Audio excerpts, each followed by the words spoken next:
पढ़ते हैं हम लोग। अब इसमें हम लोग स्टार्ट करेंगे नया टॉपिक जो है इनकॉर्पोरेशन ऑफ ए कंपनी। अभी कंपनी इनकॉर्पोरेट कैसे होती है, इनकॉर्पोरेशन का मतलब क्या होता है। देखो, आज जैसे अगर हमें कोई भी नया बिजनेस स्टार्ट करना हो, ठीक है ना, फॉर एग्जांपल हम लोग ने सोचा कि चलो यार गोल्ड का बिजनेस स्टार्ट कर देते, तो क्या करेंगे, फटाफट फर्नीचर बनाएंगे और ज्वेलरी वगैरह खरीदेंगे और अपना बिजनेस स्टार्ट।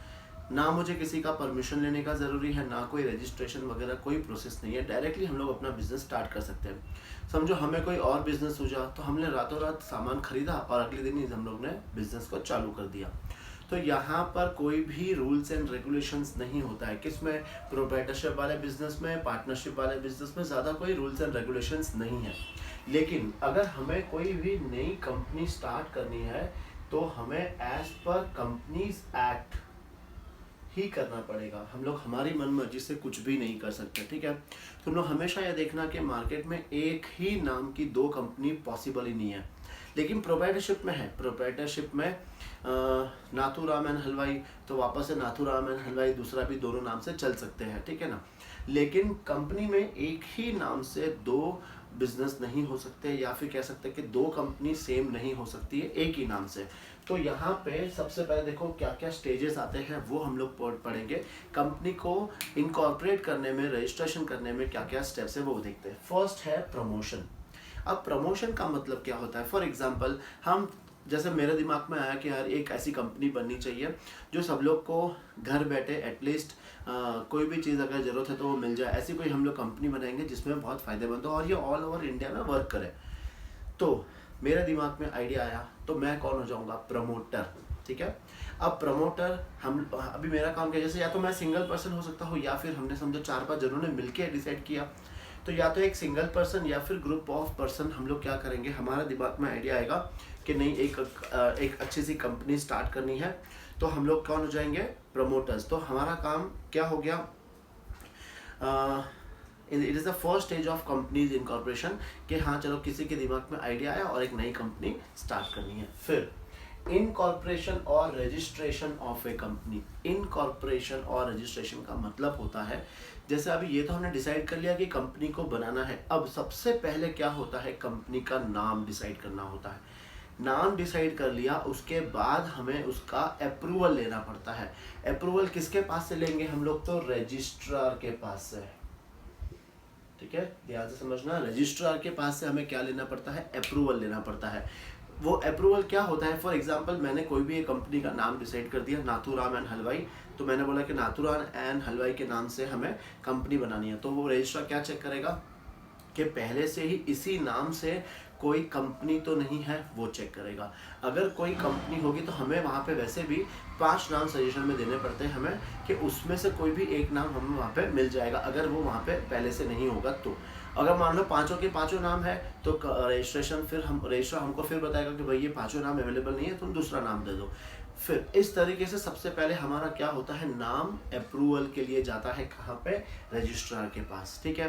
रजिस्ट्रार के पास एक बार नाम अप्रूवल हो गया, उसके बाद हमें memorandum of association, articles of association, जो फर्स्ट डायरेक्टर बनता है उसका कंसेंट, ये सारी चीज़ें और भी इसके अलावा जो भी चीज़ें होगी वो हमें भेजनी होती है कहाँ पे, डिक्लेरेशन देना पड़ता है हमें वही रजिस्ट्रार के पास कि हमने सारी कंपनीज की जो लीगल फॉर्मेलिटीज़ है वो हमने कंप्लीट कर ली है, ठीक है। अब ये memorandum of association, articles of association क्या होता है। मेमोरेंडम ऑफ एसोसिएशन में ये होगा कि कितने मेंबर्स हम लोग इसमें बनने वाले हैं, हमारा कैपिटल कितना होगा, क्या क्या बिजनेस हम वहाँ पे करेंगे, ठीक है, प्लेस क्या होगी, ये सारी चीज़ें हमें वहाँ पे पहले से ही मेंशन करनी होती है। उसके बाद हम ये सारे डॉक्यूमेंट्स किसको भेजते हैं, रजिस्ट्रार के पास भेजते हैं, और वो इसके बाद हमें क्या दे देता है, हमको फर्स्ट वो दे देता है सर्टिफिकेट ऑफ इनकॉर्पोरेशन, ठीक है। ये सारी चीज़ें अगर मेरी कंप्लीट होगी तो मुझे क्या देगा वो, सर्टिफिकेट ऑफ इनकॉर्पोरेशन,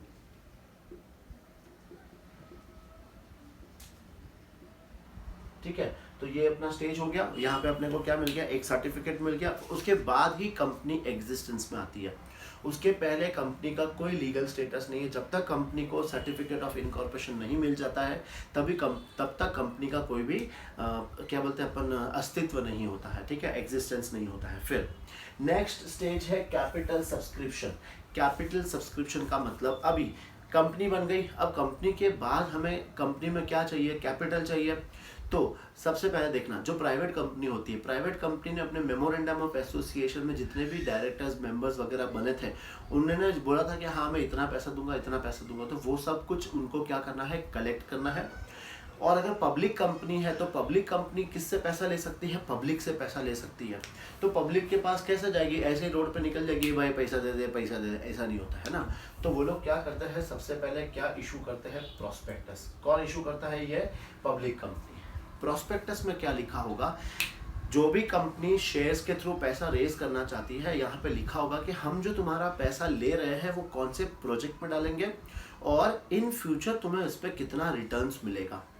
देखना, कभी भी टीवी पे तुम देखोगे कोई भी कंपनी का अगर नया शेयर्स अगर वो इशू करते हैं तो नीचे लिखा जाता है कि रीड द लाइन प्रॉपरली या फिर प्रोस्पेक्टस इशू, ऐसे कुछ तो वर्ड आता है, एकदम फास्ट में बोला जाता है वो, करेक्ट। तो वो होता क्या है कि हम लोग अगर किसी को भी पढ़ के कोई डिसीजन ले रहे हैं तो वो तुम्हारे रिस्क पे लेना है तुम्हें, और सारी डॉक्यूमेंट्स तुम्हें पढ़ कर लेना है वो, ठीक है। तो प्रोस्पेक्टस में हम लोग क्या है, एक तरह का एडवर्टीजमेंट है। पब्लिक कंपनी क्या कर रही है, एडवर्टीज कर रही है कि हम लोग पब्लिक से क्या ले सके, पैसा कलेक्ट कर सके, ठीक है ना। फॉर एग्जांपल हम लोग ने सोचा कि यार 1 लाख शेयर्स हम लोग मार्केट में इशू करेंगे, 1 लाख शेयर्स, और एक शेयर्स की रुपीज समझो 10 रुपया है, तो मुझे टोटल मार्केट में कितना पैसा लेना है, तो 10 लाख रुपीज लेना है।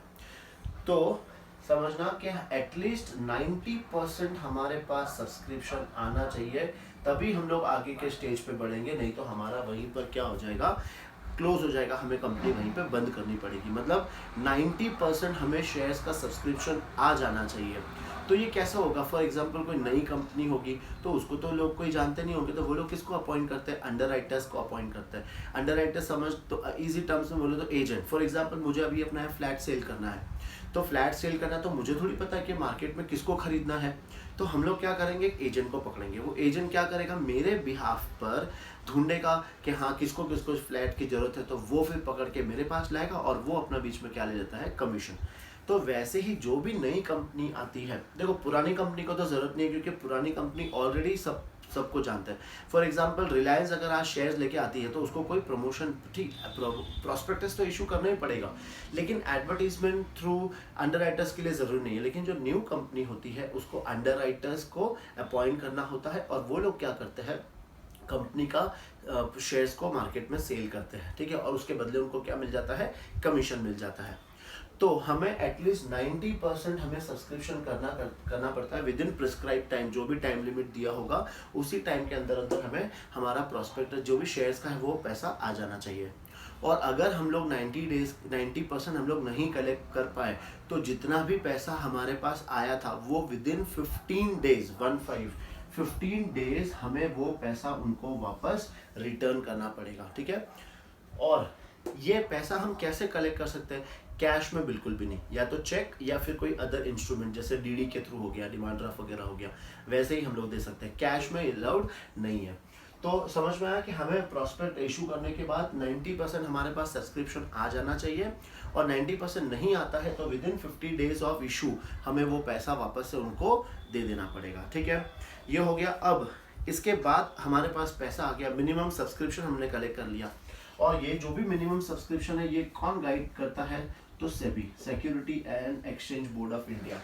जैसे हर स्कूल का ऊपर कोई ना कोई बैठा है, हर सोसाइटी का कोई ना कोई बैठा हुआ है, कंपनीज का कोई ना कोई, वैसे ही कंपनीज का भी कौन होता है, माई बाप, तो सेबी गाइडलाइंस इशू करती है, और वो हर कंपनी को क्या करना पड़ता है, फॉलो करना पड़ता है। अगर वो फॉलो नहीं करेंगे तो सेबी बोल देगी भाई तुम्हारा बिजनेस बंद करो, तुम लोग बिजनेस करने के लायक नहीं हो। तो हमें सारी गाइडलाइन इनकी फॉलो करनी पड़ती है। तो ये जो भी गाइडलाइंस दी है वो किसने दी है, सेबी ने दी है, ठीक है। फिर इसके बाद ना जब भी हम लोग कोई भी चीज, अच्छा फिर इसके बाद थर्ड स्टेप तो ये हो गया अपना कैपिटल सब्सक्रिप्शन। अब लास्ट क्या है, कमेंसमेंट ऑफ बिजनेस, ठीक है। अब कैपिटल भी हमने जमा कर लिया, सब कुछ अपने पास आ गया। फिर हमें जो हमने को इनकॉर्पोरेशन सर्टिफिकेट मिला था उसके 180 डेज के अंदर अंदर अपने को क्या लेना है, कमेंसमेंट ऑफ बिजनेस, कि हाँ मैंने सब कुछ तैयारी पूरी कर ली है, जितना जो रेगुलेशन रूल्स एंड रेगुलेशन है वो हमने सब फॉलो कर लिया है।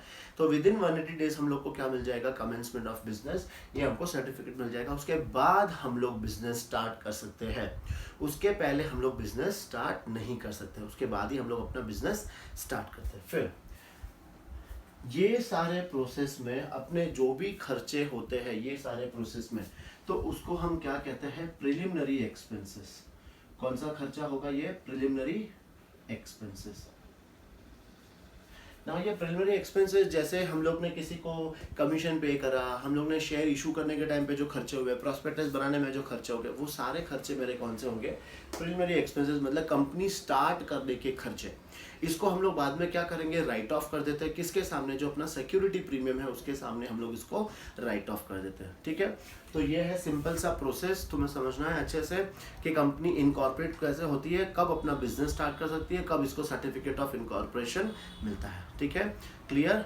इसके बाद अभी नेक्स्ट टॉपिक पढ़ते हैं।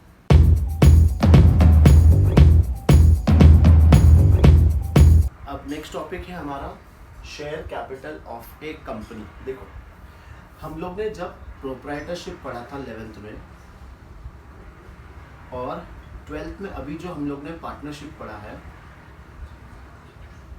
ये दोनों में जब ये लोग बिजनेस स्टार्ट करते हैं तो उसको हम सिंपल क्या कहते हैं, कैपिटल। लेकिन जब कंपनी की बारी आएगी तो हम लोग वहां पे क्या बोलेंगे, शेयर कैपिटल। ठीक है, अब ये शेयर कैपिटल है क्या, देखो सबसे पहले मतलब समझेंगे हम लोग इस शेयर का। A share is a share in the share capital of a company. ठीक है, क्या हो गया, ये शेयर बहुत ज्यादा बार आ गया शेयर। देखो, कंपनी ने अपने मेमोरेंडम ऑफ एसोसिएशन में ये बताया था कि हम लोग टोटल कैपिटल कितना रेज करेंगे। समझो, कंपनी ने वहां पे बताया था कि हम लोग टोटल 1 करोड़ रुपया हम लोग क्या करेंगे, रेज करेंगे पब्लिक से, 1 करोड़ रुपया। और ये 1 करोड़ रुपया कैसे लेंगे, ये हम लोग डिवाइड करेंगे। समझो, शेयर्स की वैल्यू हमने डिसाइड की 10 रुपीज, एक शेयर की वैल्यू है 10 रुपीज, तो 1 करोड़ डिवाइड बाई 10 तो कितना आ जाएगा, 10 लाख।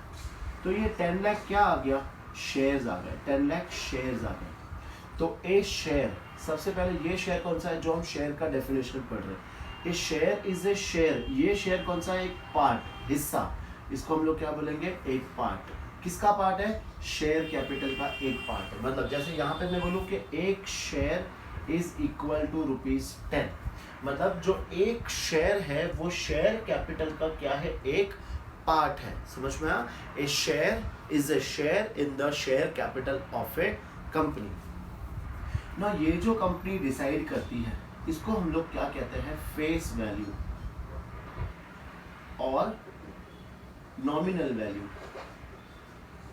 ना। ये जरूरी नहीं कि 10 रुपीज ही हो, ये कंपनी टू कंपनी डिसाइड करती है। कोई कंपनी का 1 रुपीज भी हो सकता है, कोई कंपनी का 2 रुपीज भी हो सकता है, कोई कंपनी का 5 रुपीज भी, कोई कंपनी का 10 रुपीज भी, कोई कंपनी का 100 रुपीज भी। कोई फिक्स नहीं है, ये कंपनी डिसाइड करती है कि उसका जो फेस वैल्यू है, नॉमिनल वैल्यू है, वो क्या रहेगा। 1 से लेके कहीं भी कोई भी नंबर आ सकता है। तो ये जो भी प्राइस पे इशू करती है तो उसको हम लोग क्या कहते हैं, फेस वैल्यू या फिर नॉमिनल वैल्यू। ठीक है, समझो हमने किसी कंपनी का क्या खरीदा है, शेयर्स खरीदा है, तो मुझे क्या मिलेगा, शेयर सर्टिफिकेट मिलेगा। मुझे उस कंपनी का क्या मिलेगा, शेयर सर्टिफिकेट। और उस शेयर सर्टिफिकेट पे एक प्राइस लिखी होगी कि एक शेयर की वैल्यू कितनी है। तो ये कौन सी प्राइस होगी, अपनी फेस वैल्यू या फिर नॉमिनल वैल्यू। समझ में आ गया, सिंपल। और शेयर कैपिटल मतलब क्या है, जब ये सारे शेयर्स को हम लोग अपने वैल्यू से मल्टीप्लाई करते हैं तो अपने को क्या मिल जाता है, शेयर कैपिटल। बहुत सिंपल है ये तो, और बस इसमें और कुछ भी नहीं आएगा।